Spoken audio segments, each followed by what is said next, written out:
Important Things Our Media Ignores. Episode 2. Bahr al-Sadiqa, Turkiye and Egypt's Sea of Friendship Flex. Turkiye and Egypt are holding joint naval and air exercises in the eastern Mediterranean from September 22nd through the 26th in the year 2025. They have charmingly named this exercise Bahr al-Sadiqa, Sea of Friendship. This is the first time in 13 years that two of the most powerful militaries in West Asia are doing a joint exercise like this. Relations cooled in the past over things like the Muslim Brotherhood, divergent positions in Libya, and disagreements over maritime rights. However, the genocidal maniacal impunity that Israel has been demonstrating has encouraged them to set their differences aside. Egypt and Turkiye have had significant tensions, political, ideological, geopolitical, but over the past couple of years, they have been re-engaging diplomatically. The Eastern Mediterranean is rich in natural gas and has overlapping economic zone disputes. Joint naval capacity helps both countries defend their claimed zones, protect shipping, infrastructure, and assert rights over resources. By exercising together, Egypt and Turkiye enhance their operational coordination, interoperability, and readiness. This serves as deterrence for other regional actors, for external powers, and for any unilateral moves in contested waters. Also, it signals to allies and adversaries that they are not isolated. If Turkiye and Egypt grow more independent, coordinate more among themselves, then the U.S. may find it harder to pull strings. They will lose power and influence in the region, which is actually a good thing. The U.S. has traditionally relied on proxies to exploit the region and sow chaos and division. If these proxies can build up autonomous regional coalitions or military strength, the U.S.'s relative influence is diluted. If Turkiye and Egypt move together on issues that contradict U.S. interests, examples Israel-Palestine, relations with Russia, Libya, etc., the U.S. might face coordinated resistance, which could possibly encourage the U.S. to retreat and work on their own country more instead of sticking their nose where it is not wanted. If they want resources, they can trade for them like everyone should. Anyway, this will surely complicate U.S. operations in the region, which is again a good thing, considering since the U.S. and other Western powers has had a presence in this region has been destabilized and exploited. Western meddling has actually made this region worse, not better. The U.S. has bases, naval assets, and economical interest which are obtained by dominance, coercion, bullying, and exploitation in the region. If local powers become more self-sufficient, the argument for maintaining U.S. forces in the region will probably weaken. This would reduce U.S. military presence or force reallocation, affecting the U.S.'s ability to project power globally, which again is a good thing, and at the same time, the real reason why the U.S. deliberately tries to remain. So, how is this drill and uniting of Muslim nations great for the people of this region? For one, they are asserting regional sovereignty. Instead of relying on Western powers for security guarantees, these states are taking matters into their own hands. That is more aligned with national self-determination rather than being clients or pawns. By building military capability, diplomatic coordination, and alliances among themselves, regional powers reduce their dependency on the U.S., NATO, or European Union. This reduces the mechanisms through which external powers exercise influence and exploit their people of their lands. Many Asian countries of the global south feel squeezed by external powers through military bases, interventions, armed deals, and pressure over political issues. A local balancing through coalitions and military cooperation gives regional actors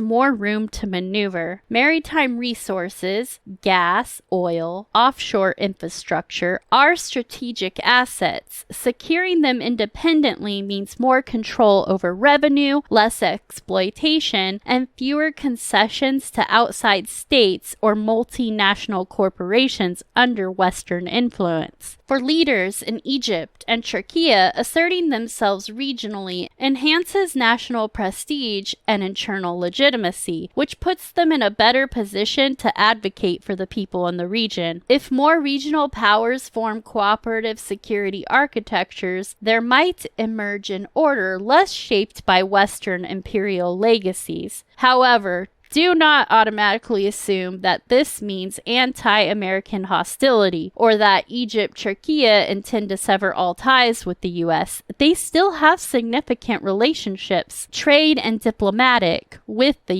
U.S. What we do need to understand is how Israeli aggression and impunity is turning the people in the region and across the world against itself and the United States. The U.S. is Israel's chief military patron, providing billions annually in aid, advanced systems such as Iron Dome, F-35s, and diplomatic cover at the UN. In recent years, Israel has taken excessive military actions in Gaza, Lebanon, Syria, and against shipping in the Red Sea, which is seen in the region as a product of this American shield. This fuels the perception that Israel is not acting on its own, but as an extension of Western, especially U.S. military power in West Asia. Egypt was historically the first Arab state to sign a peace treaty with Israel in 1979, but popular sentiment remains deeply critical of Israeli policies. Cairo has been caught between U.S. aid dependency and pressure from its own population and Arab neighbors. By aligning militarily with Turkiye, it signals that Egypt does not want to be boxed into merely policing U.S. or Israeli security interests. Turkiye is a NATO member, but under Erdogan has positioned itself as a critic of Israeli actions in Gaza and Lebanon. Turkiye has consistently condemned U.S. unconditional backing of Israel while bolstering its own naval presence in the eastern Mediterranean. Together, their cooperation is a symbolic counterweight to Israel's U.S.-supplied dominance in the region's skies and seas. It shows that large Muslim powers on both the African and Anatolian sides of the Mediterranean are capable of building alternatives. The location of this drill is strategic messaging to the U.S. and Israel. The Eastern Mediterranean is crucial, as this is where Israel projects maritime power, where offshore gas fields are contested, and where shipping routes are vulnerable. By emphasizing joint naval cooperation, Egypt and Turkiye showcase the ability to patrol, defend, and if necessary, deny freedom of action to Israel or U.S. naval assets. Many in the region are eager to reclaim autonomy from Western imperialism, thanks 100% to Israeli impunity and aggression against the Palestinians and against the Arabs of the region in general. Israel is like that little punk who instigates and takes cheap shots and then runs to hide behind Big Brother, US, thinking that this kind of behavior will actually work in the long run. The Big Brother defends the little shit, trying to claim it will talk to it and to just understand that it is weak and easily threatened and just lashing out because of how tiny it is. As if this excuse can last forever. Eventually, the region is going to get fed up,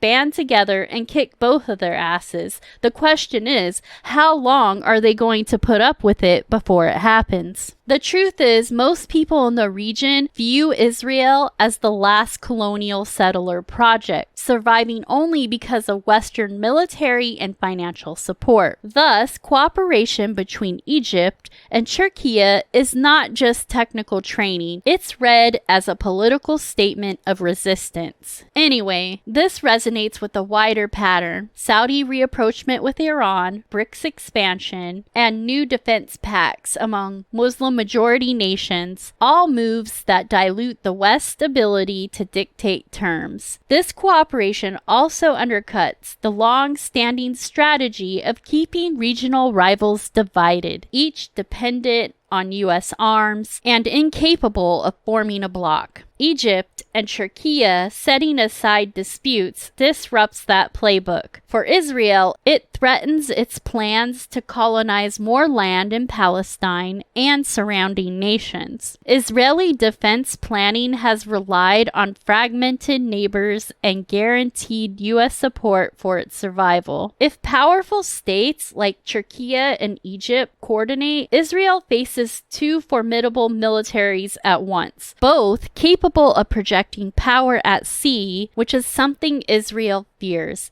because their navy sucks. More broadly, it hints at the erosion of deterrence. If Israel's neighbors stop fearing automatic U.S. intervention, Israeli dominance begins to look less permanent. Not to mention, Israel looks pathetically weak because it is. So, this drill is not just about military training, it's a geopolitical statement. Egypt and Turkiye are signaling that they will not forever be silent spectators to American-sponsored Israeli militarism. It's part of a wider movement in the global south to assert autonomy, defend shared interests, and challenge the imbalance created by decades of Western imperial designs. One very important thing to point out: there is an aid flotilla headed for Gaza right now, and it will be in the waters during this Egypt-Turkiye drill. That timing is not an accident. This is international positioning. Egypt and Turkiye aren't just practicing maneuvers for show. They're being staged as a shield for the flotillas if Israel dares to strike. Make no mistake, the likelihood that Israel will flout international law again is high. It has a pattern. If Israeli forces attempt to attack those aid ships while Turkish and Egyptian vessels are present, they will have miscalculated catastrophically. An assault under those conditions would be the final nail in the Zionist coffin.